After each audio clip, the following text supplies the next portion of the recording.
Hi everyone, I'm Juliet and I work on music at ElevenLabs, and today I'm going to show you how, if you're a DJ, you're able to use ElevenLabs and Eleven Music effectively to create really cool transitions. I work at ElevenLabs and I work on Eleven Music, but in my free time I like to produce music using Eleven Music specifically and other softwares, as well as DJ and play out the music that I create.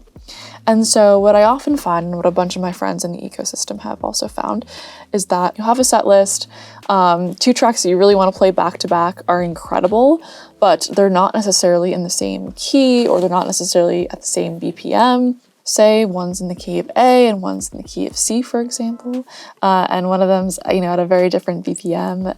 You're actually able to fade in and out into different keys and different BPMs by creating a transition track within Eleven Music.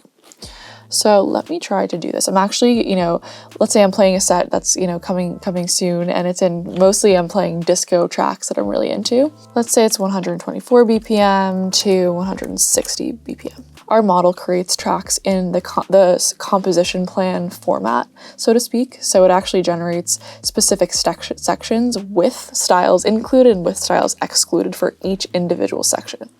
Now, this not only makes for really seamless editing, but this kind of allows you to actually see and delineate where the BPM is shifting and at what section it's shifting. And you can get pretty granular and only update the BPM in the intro, for example, or only update the key transition that happens in verse 1, for example.